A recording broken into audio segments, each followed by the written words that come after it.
नमस्कार दोस्तों, स्वागत है आपका जेपी क्लासेस ऑफिशियल में। आज हम हिंदी के ऑब्जेक्टिव प्रश्न देखने जा रहे हैं दोस्तों, जो कि विभिन्न प्रतियोगी परीक्षाओं में इन्हें पूछा गया है। और ऐसे ही ये प्रश्न निरंतर रिपीट होते रहते हैं दोस्तों, ध्यान रखिएगा। यदि हमारे इस चैनल में आप नए हों तो लाइक, सब्सक्राइब और शेयर जरूर कीजिएगा दोस्तों। चलिए प्रारंभ करते हैं हम इस ऑब्जेक्टिव प्रश्न को। गय धन अग का सही संधि रूप क्या होगा? ऑप्शन ए गयक, ऑप्शन बी गायक, ऑप्शन सी गयक, ऑप्शन डी गैक। तो यहाँ सही आंसर क्या हो जाएगा दोस्तों? ऑप्शन बी सही आंसर हो जाएगा, गायक। गायक का होता है गय धन अक। ये अयादी स्वर संधि है दोस्तों, अयादी स्वर संधि, ध्यान रखिएगा। संधि के भी 3 प्रकार हैं, स्वर संधि, व्यंजन संधि और विसर्ग संधि। तो स्वर संधि के 5 प्रकार में ये अयादी संधि आता है दोस्तों, अयादी स्वर संधि आते हैं। चलिए आगे बढ़ते हैं। मोहन आया किस प्रकार का वाक्य है? मोहन आया किस प्रकार का वाक्य है? ऑप्शन ए आसन्न भूत, ऑप्शन बी सामान्य भूत, ऑप्शन सी पूर्ण भूत, ऑप्शन डी संदिग्ध भूत। यहाँ सही आंसर दोस्तों सामान्य भूत हो जाएगा। तो भूतकाल का कितने प्रकार हैं दोस्तों? भूतकाल का 6 प्रकार होते हैं, ध्यान रखिएगा दोस्तों। भूतकाल का 6 प्रकार होते हैं। वैसे ही वर्तमान काल का 5 प्रकार होते हैं और भविष्य काल का 3 प्रकार होते हैं, ध्यान रखिएगा दोस्तों। चलिए आगे बढ़ते हैं। हरि मोहन को रुपये देता है, वाक्य के रेखांकित अंश में कौन सा कारक है? ऑप्शन ए कर्म कारक, ऑप्शन बी संप्रदान कारक, ऑप्शन सी अपदान कारक, ऑप्शन डी करण कारक। तो यहाँ देखिए दोस्तों, किसी को दिया जाए या किसी से लिया जाए तो वे हो जाते हैं संप्रदान कारक, जिसमें के लिए आते हैं, के लिए कारक। तो यहाँ किसी को देने के लिए संबंध में है दोस्तों, किसी को देने के संबंध में है, इसलिए यहाँ संप्रदान कारक आ जाएगा। निम्नलिखित में से कौन सा अंतस्थ व्यंजन नहीं है? निम्नलिखित में से कौन सा अंतस्थ व्यंजन नहीं है? ऑप्शन ए य, ऑप्शन बी र, ऑप्शन सी व, ऑप्शन डी ह। तो यहाँ सही आंसर क्या हो जाएगा दोस्तों? ऑप्शन डी सही आंसर हो जाएगा, ह। अंतस्थ व्यंजन में कौन कौन आता है दोस्तों? य, र, ल, ये ल भी आता है दोस्तों, और व, य र ल व, ये अंतस्थ व्यंजन में आते हैं दोस्तों। और ह जो है ये ऊष्म संघर्षी में आते हैं, ऊष्म संघर्षी में आते हैं दोस्तों, ध्यान रखिएगा। आगमन में कौन सा उपसर्ग है? आगमन में कौन सा उपसर्ग है? ऑप्शन ए न, ऑप्शन बी गम, ऑप्शन सी मन, ऑप्शन डी आ। तो उपसर्ग पूछा है दोस्तों, उपसर्ग मतलब पहले जो लगता है वे हो जाते हैं, यानी कि यहाँ सही आंसर डी हो जाएगा, आगमन। तो यहाँ देखिए दोस्तों, आ और उसके बाद गमन है, गमन है मूल धातु है दोस्तों, और आ पहले लगा हुआ है, तो आगमन हो रहा है। चलिए आगे बढ़ते हैं। निम्नलिखित में से कौन सा शब्द पुल्लिंग है? पुल्लिंग पूछा है दोस्तों, ध्यान रखिएगा, यहाँ पुल्लिंग पूछा गया है। तो ऑप्शन ए दया, ऑप्शन बी माया, ऑप्शन सी कृपा, ऑप्शन डी कर्म। तो यहाँ सही आंसर दोस्तों, क्या हो जाएगा दोस्तों? आपका ऑप्शन डी सही आंसर हो जाएगा, कर्म। कर्म हुआ बोलते हैं, कर्म हुई करके नहीं बोलते हैं, कर्म हुआ करके बोलते हैं। यहाँ दया, माया, कृपा ये सब स्त्रीलिंग है, कर्म बस पुल्लिंग है। चलिए आगे बढ़ते हैं। जिसकी आशा न की गई हो, वाक्यांश के लिए एक शब्द बताइए। जिसकी आशा न की गई हो, तो उसके लिए ऑप्शन है दोस्तों आयास, ऑप्शन बी है अनायास, ऑप्शन सी है प्रत्याशित, ऑप्शन डी अप्रत्याशित। तो यहाँ सही आंसर दोस्तों डी अप्रत्याशित। निम्नलिखित में से कौन सा शब्द तद्भव है? निम्नलिखित में से कौन सा शब्द तद्भव है? ऑप्शन ए अग्नि, ऑप्शन बी माया, ऑप्शन सी 14, ऑप्शन डी वत्स। तो यहाँ सही आंसर दोस्तों ऑप्शन सी सही आंसर हो जाएगा 14। यहाँ देखिए दोस्तों अग्नि एक संस्कृत शब्द है, तद्भव शब्द, तत्सम शब्द है, तो इसका तद्भव हो जाएगा आग। और माया का क्या होता है दोस्तों? मय हो जाता है। माया का हिंदी शब्द होता है मय। वत्स का क्या हो जाता है दोस्तों? बच्चा, बच्चा या बछड़ा। और 14 ही क्या है दोस्तों? हिंदी शब्द है। निम्नलिखित में से कौन सा संयुक्त वर्ण नहीं है? ऑप्शन ए, ऑप्शन बी औ, ऑप्शन सी अंगा, ऑप्शन डी ज्ञा।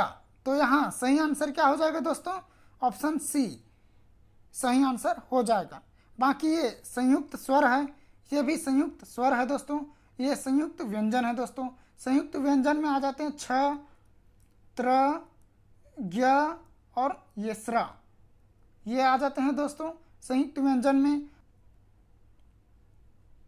अ और ए ये आता है दोस्तों। ओ और औ ये आते हैं संयुक्त स्वर में आ जाते हैं दोस्तों। ये दोनों संयुक्त स्वर में आते हैं। और ये जो है ये है संयुक्त व्यंजन।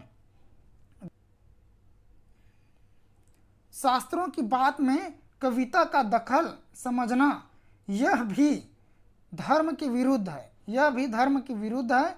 इस वाक्य में यह किस प्रकार का सर्वनाम है? यह जो है किस प्रकार का सर्वनाम है ऐसा पूछा गया दोस्तों। ऑप्शन ए निजवाचक सर्वनाम, ऑप्शन बी निश्चयवाचक सर्वनाम, ऑप्शन सी संबंधवाचक सर्वनाम, ऑप्शन डी अनिश्चयवाचक सर्वनाम। तो यह वह क्या है दोस्तों? निश्चयवाचक सर्वनाम। सर्वनाम के दोस्तों 6 प्रकार होते हैं। सर्वनाम के 6 प्रकार होते हैं, ध्यान रखिएगा। चलिए आगे बढ़ते हैं। आंखों में धूल झोंकना, आंखों में धूल झोंकना मुहावरे का सही अर्थ बताइए। ऑप्शन ए इशारा करना, ऑप्शन बी शत्रु होना, ऑप्शन सी धोखा देना, ऑप्शन डी कुछ ना सुनना। तो यहाँ सही आंसर क्या हो जाएगा दोस्तों? आंखों में धूल झोंक रहे हो, ऐसा बोलते हैं ना दोस्तों। तो यहाँ सही आंसर सी हो जाएगा, धोखा देना। निधन कपट का सही संधि रूप क्या होगा? निधन कपट का सही संधि रूप क्या होगा? तो निधन कपट, निष्कपट, निष्कपट और निष्कपट, सभी में स का अलग अलग यूज किया गया है दोस्तों। तो यहाँ आपको सही को पहचानना है। तो यहाँ सही आंसर हो जाएगा दोस्तों निष्कपट। निम्नलिखित में से यण संधि शब्द का उदाहरण कौन सा है? ऑप्शन ए महाधन औदार्य बराबर महोदार्य, महाधन उत्सव बराबर महोत्सव, ऑप्शन सी मनुधन अंतर मनवंतर, ऑप्शन डी वधुधन उत्सव वधुत्सव। तो यहाँ सही आंसर क्या हो जाएगा दोस्तों? मनुधन अंतर मनवंतर, ये सही आंसर हो जाएगा दोस्तों। जिसमें आधे आधे के रूप में कहीं ना कहीं प्रयोग होता है, न प्रयोग हुआ, त प्रयोग हुआ। जैसे त प्रयोग में अत्यधिक, अत्यधिक, अत्यधिक, तो ये अति धन अधिक हो जाता है दोस्तों। तो ये क्या है? यण स्वर संधि है दोस्तों। सुख और सूख युग्म शब्दों का सही अर्थ वाला विकल्प चुनिए। सुख और सूख शब्द का सही अर्थ वाला विकल्प चुनना है दोस्तों। तो ऑप्शन ए है सूप तारा, ऑप्शन बी है सुकर शुक्रिया, ऑप्शन सी है जौ और सुग्गा, ऑप्शन डी है तिल और सफ़ेद रंग। तो यहाँ सही आंसर क्या हो जाएगा दोस्तों? ऑप्शन सी सही आंसर हो जाएगा। ये सुख मतलब होता है जौ और ये मतलब होता है सुग्गा। सुग्गा, सूख, सुग्गा, सूख, कीर, ये सब पढ़ाया हूँ दोस्तों आपको। बाह्य प्रयत्न के आधार पर वर्णों के मुख्यतः कितने भेद होते हैं? तो यहाँ बाह्य प्रयत्न बोला है दोस्तों, बाह्य प्रयत्न। तो यहाँ ऑप्शन है 2, option B 3, option C 4, option D उपयुक्त में से कोई नहीं। यहाँ सही आंसर हो जाएगा दोस्तों आपका, सॉरी ए सही आंसर हो जाएगा 2। इसमें घोष, घोष और अघोष ये 2 भागों में विभाजित किया गया है दोस्तों, ध्यान रखिएगा।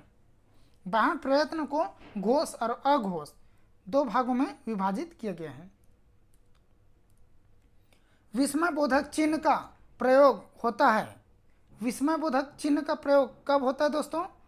ऑप्शन ए अपने से बड़ों को आदर संबोधित करने के लिए, ऑप्शन बी जहां स्थिति निश्चित न हो, ऑप्शन सी वाक्य की पूर्णता पर, ऑप्शन डी वाक्य में आने वाले अव्यय के पूर्व। तो यहाँ क्या आ जाएगा दोस्तों? ऑप्शन ए सही आंसर हो जाएगा। अपने से बड़े को आदर से संबोधित करने के लिए विस्मय आदि बोधक चिन्ह का प्रयोग किया जाता है। हार्दिक स्वागत करने के लिए किस मुहावरे का प्रयोग किया जाता है? हार्दिक स्वागत करने के लिए। तो यहाँ सही आंसर क्या हो जाएगा दोस्तों? गले लगाना, छाती से लगना या छाती से लगाना, आंखें बिछाना, झुककर अभिवादन करना। तो यहाँ सही आंसर क्या होगा? आंखें बिछाना। आंखें बिछाना मतलब हार्दिक स्वागत करना। धूप में चला नहीं जाता, इस वाक्य में वाच्य है।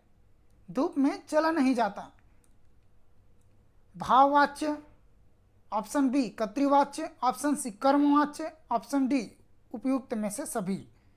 तो यहाँ सही आंसर क्या होगा दोस्तों?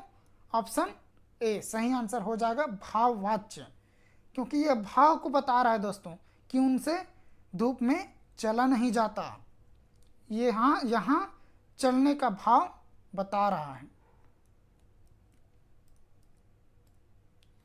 झगड़े की जड़ को समाप्त कर देना की बात को व्यक्त करने वाली कहावत है। ऑप्शन ए विष की गांठ खोद फेंकना, ऑप्शन बी वह ठूंठ काट देना जिस पर उल्लू बैठे हैं, ऑप्शन सी न रहेगा बांस न बजेगी बांसुरी, ऑप्शन डी न तीन बुलाए न तेरा आए। तो यहाँ सही आंसर क्या होगा दोस्तों? झगड़े की जड़ को समाप्त कर देना सीधा। तो ऑप्शन सी सही आंसर हो जाएगा, न रहेगा बांस न बजेगी बांसुरी। वचन के कितने प्रकार हैं? वचन के कितने प्रकार है दोस्तों हिंदी में?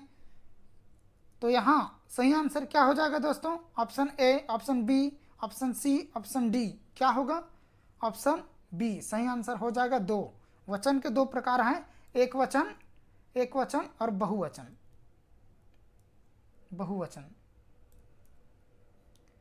सही वर्तनी वाले शब्द का चयन कीजिए। यावत जीवन, यावत जीवन, यावद जीवन, याव जीन। तो यहाँ सही आंसर क्या हो जाएगा दोस्तों? यावत। सही आंसर यहाँ दोस्तों ऑप्शन बी सही आंसर हो जाएगा। मैं नहीं जानता कि वह कहाँ है। मैं नहीं जानता कि वह कहाँ है, इस वाक्य में निम्नलिखित में से कौन सा उपवाक्य है? ऑप्शन ए सर्वनाम उपवाक्य, ऑप्शन बी संज्ञा उपवाक्य, ऑप्शन सी क्रिया विशेषण उपवाक्य, ऑप्शन डी विशेषण उपवाक्य। तो यहाँ सही आंसर क्या हो जाएगा दोस्तों? ऑप्शन सी सही आंसर हो जाएगा। अपने पूत को कोई काना नहीं समझता। अपने पुत्र को कोई काना नहीं कहता। अपने पुत्र को कोई काना नहीं कहता कहावत का अर्थ है ऑप्शन ए सबको सभी कुछ अच्छा लगता है, दूसरों की सभी चीज़ें अच्छी लगती है, सब अपनी प्रशंसा सुनते हैं, ऑप्शन डी अपनी खराब चीज़ भी किसी को भी बुरी नहीं लगती। अपनी खराब चीज़ भी किसी को बुरी नहीं लगती। तो यहाँ सही आंसर क्या हो जाएगा दोस्तों? ऑप्शन डी सही आंसर हो जाएगा। अपनी खराब चीज भी किसी को बुरी नहीं लगती। हिंदी में समास का अनुशीलन निम्नलिखित में से किसके आधार पर हुआ है? हिंदी में समास का अनुशीलन निम्नलिखित में से किसके आधार पर हुआ है? ऑप्शन ए पाली व्याकरण, ऑप्शन बी अपभ्रंश व्याकरण, ऑप्शन सी संस्कृत व्याकरण, ऑप्शन डी उपयुक्त सभी। तो यहाँ सही आंसर क्या हो जाएगा दोस्तों? ऑप्शन सी सही आंसर हो जाएगा, संस्कृत व्याकरण। जिस वस्तु के विषय में कुछ कहा जाए, जिस वस्तु के विषय में कुछ कहा जाता है उसे सूचित करने वाले शब्दों को क्या कहते हैं? जिस वस्तु के बारे में कुछ कहा जाए तो उन्हें क्या बोलते हैं दोस्तों? ऑप्शन ए विधेय, ऑप्शन बी प्रविशेषण, ऑप्शन सी उद्देश्य, ऑप्शन डी पद विन्यास। तो यहाँ सही आंसर क्या होगा? ऑप्शन ए विधेय होता है दोस्तों, जिनके बारे में कुछ बोला जाए। मूर्ध, मूर्ध किस स्वर संधि का उदाहरण है? मूर्ध किस स्वर संधि का उदाहरण है? तो यहाँ सही आंसर क्या होगा दोस्तों? दीर्घ स्वर संधि, गुण स्वर संधि, वृद्धि स्वर संधि, यण स्वर संधि क्या होगा? तो ऑप्शन ए सही आंसर हो जाएगा, दीर्घ स्वर संधि। क्योंकि देखिए दोस्तों, इनको तोड़ते हैं तो ये मुंह, मुंह में ऊ आ रहा है दोस्तों, मुंह में ऊ आ रहा है, ये बड़ा ऊ, उसके बाद ऊर्ध्व, ऊर्ध, ये ऊर्ध, मुंह, तो ऊर्ध में सामने में क्या आ रहा है? ऊ आ रहा है। तो ये ऊ और ऊ मिलके क्या हो जाता है? बड़ा ऊ ही हो जाता है, बड़ा ऊ ही होता है। तो क्या आ जाएगा? दीर्घ स्वर संधि। जिसकी बाह घुटनों तक हो, जिसकी बाह जो भुजा है दोस्तों वह घुटनों तक हो, इसके लिए एक शब्द क्या होगा? Option A अजानु Bahu, option B अजान बाहु, ऑप्शन सी अजान बाहु, ऑप्शन डी अजानु बाहु। तो यहाँ सही आंसर क्या हो जाएगा दोस्तों? यहाँ सही आंसर हो जाएगा ऑप्शन ए अजानु बाहु। उल्लू सीधा करना मुहावरे का सही अर्थ क्या होता है दोस्तों? उल्लू सीधा करना चालाकी दिखाना, अपना काम निकालना, धूर्तता करना, ऑप्शन डी नकल करना। तो यहाँ सही आंसर क्या हो जाएगा? अपना काम निकालना। पानी न बरसता तो धान सूख जाता, यह वाक्य है। पानी न बरसता तो धान सूख जाता। ऑप्शन ए विधिवाचक, ऑप्शन बी संदेहवाचक, ऑप्शन सी आज्ञावाचक, ऑप्शन डी संकेतवाचक। तो यहाँ सही आंसर क्या है दोस्तों? इसमें संकेत बता रहा है कि यदि पानी नहीं बरसता तो धान सूख जाती। तो यहाँ क्या है दोस्तों? संकेतवाचक। मैं आपको बता दिया हूँ दोस्तों, वाक्य बताया हूँ, अर्थ के आधार पर कितने वाक्य होते हैं ऐसा करके। तो आठ प्रकार के होते हैं दोस्तों, जिसमें ये सब आते हैं। तो उसी में से ये है। आज का क्लास यदि आपको अच्छा लग रहे होंगे दोस्तों तो लाइक, सब्सक्राइब और शेयर जरूर कीजिएगा दोस्तों। निम्नांकित में से किस सर्वनाम का प्रयोग विशेषण के समान भी होता है? निम्नांकित में से किस सर्वनाम का प्रयोग विशेषण के समान भी होता है? ऑप्शन ए पुरुषवाचक सर्वनाम, ऑप्शन बी निजवाचक सर्वनाम, ऑप्शन सी निश्चयवाचक सर्वनाम, ऑप्शन डी तीनों। तो यहाँ सही आंसर क्या हो जाएगा दोस्तों? निजवाचक। निजवाचक सर्वनाम का प्रयोग सर्वनाम के रूप में भी होता है दोस्तों, विशेषण के रूप में भी होता है। हिंदी में पूर्ण विराम चिन्ह को छोड़कर शेष चिन्ह किस भाषा के हैं? हिंदी में पूर्ण विराम चिन्ह को छोड़कर शेष चिन्ह किस भाषा के हैं? Option A Sanskrit, option B Angrezi, option C Farsi, option D Chini. तो यहाँ सही आंसर क्या हो जाएगा दोस्तों? ऑप्शन बी अंग्रेजी के हो जाते हैं। निम्नलिखित में से स्त्रीलिंग शब्द का चयन कीजिए। स्त्रीलिंग शब्द मैं आपको पढ़ाया हूँ दोस्तों। तो ऑप्शन ए कोदो, ऑप्शन बी आलू, ऑप्शन सी सरसों, ऑप्शन डी खेत। तो यहाँ सही आंसर क्या हो जाएगा दोस्तों? ऑप्शन सी सरसों सही आंसर हो जाएगा। निम्नांकित में तत्सम तद्भव का गलत जोड़ा कौन सा है? तत्सम तद्भव का गलत जोड़ा चुनना है दोस्तों। तो ऑप्शन ए स्वामी का साईं, कर्ण का कान, आज्ञा का आन, ऑप्शन डी इनमें से कोई नहीं। तो मैं आपको तत्सम तद्भव पढ़ाया हूँ दोस्तों, उसमें स्वामी का तद्भव क्या होता है? साईं होता है। कर्ण का तद्भव कान होता है। आज्ञा का आन होता है दोस्तों। ये सभी सही हैं दोस्तों। तो यहाँ ये डी सही आंसर हो जाएगा, इनमें से कोई नहीं है जो गलत है, क्योंकि यहाँ सभी सही हैं, सही जोड़ा है। जो करेगा सो भरेगा, जो करेगा सो भरेगा वाक्य में जो और सो क्रमशः है पुरुषवाचक, निजवाचक, निश्चयवाचक, अनिश्चयवाचक। ऑप्शन सी है संबंधवाचक और निश्चयवाचक सर्वनाम, इनमें से कोई नहीं। जो करेगा सो भरेगा, तो यहाँ दोस्तों संबंध और निश्चयवाचक को बता रहा है, संबंध और निश्चयवाचक को बता रहा है। निम्नलिखित में तत्सम तद्भव का गलत जोड़ा कौन सा है? निम्नांकित में तत्सम तद्भव का गलत जोड़ा कौन सा है? निम्नांकित में तत्सम तद्भव का गलत जोड़ा कौन सा है? ऑप्शन ए स्वामी का साईं, ऑप्शन बी कर्ण का कान, आज्ञा का आन, इनमें से कोई नहीं। जस्ट अभी देखे हैं दोस्तों, इसी को जस्ट अभी देखे हैं, तो यहाँ डी सही आंसर हो जाएगा, क्योंकि यहाँ सभी सही आंसर हैं। अमावट में कौन सा प्रत्यय लगा है? अमावट में कौन सा प्रत्यय लगा है? तो वट प्रत्यय, आवट प्रत्यय, आम प्रत्यय, अम प्रत्यय। तो यहाँ सही आंसर क्या हो जाएगा दोस्तों? अमावट, अमावट। तो आवट प्रत्यय आ रहा है दोस्तों। तेंदुआ, चिड़िया, कटोरा, अंटा, खिड़की, ये सब क्या पढ़े हैं दोस्तों हम लोग? तेंदुआ, चिड़िया, कटोरा, अंटा, खिड़की, जूता, ये सब क्या किस वर्ग में आते हैं? तो ऑप्शन ए तत्सम, ऑप्शन बी तद्भव, ऑप्शन सी देशज, ऑप्शन डी विदेशज। तो यहाँ सही आंसर क्या होगा दोस्तों? ऑप्शन सी सही आंसर हो जाएगा, देशज। आप प्ले लिस्ट में जाकर देख लीजिएगा दोस्तों, उसमें मैं बताया हूँ तत्सम तद्भव देशज विदेशज।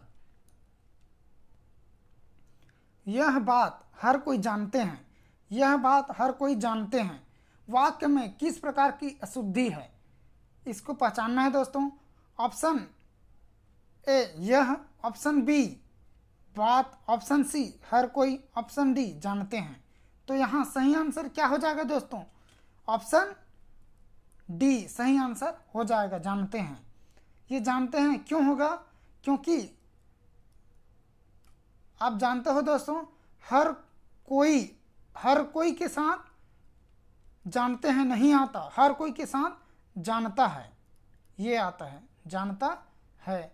क्योंकि हर कोई बोल दिए तो वहाँ एक आ जाते हैं, एक व्यक्ति को बोल रहे हैं, हर कोई यानी कि एक व्यक्ति को बोल रहे हैं, उनमें से हर कोई यानी कि एक व्यक्ति जानते हैं, ऐसा करके। तो हर कोई और इसी को प्रत्येक व्यक्ति बोल देते हैं, प्रत्येक व्यक्ति जानते हैं, तो भी जानते हैं नहीं आएगा, प्रत्येक व्यक्ति जानता है आता, ये जानता है। क्योंकि प्रति में एक, प्रत्येक, सभी में किसी एक को बोल रहे हैं दोस्तों, प्रत्येक। ध्यान रखिएगा दोस्तों। आज का क्लास हम यही समाप्त करते हैं। आज क्लास में यदि आपको कुछ नई जानकारी प्राप्त हुई हो तो इस चैनल को लाइक, सब्सक्राइब और शेयर जरूर कीजिएगा दोस्तों। धन्यवाद। आपका दिन शुभ हो।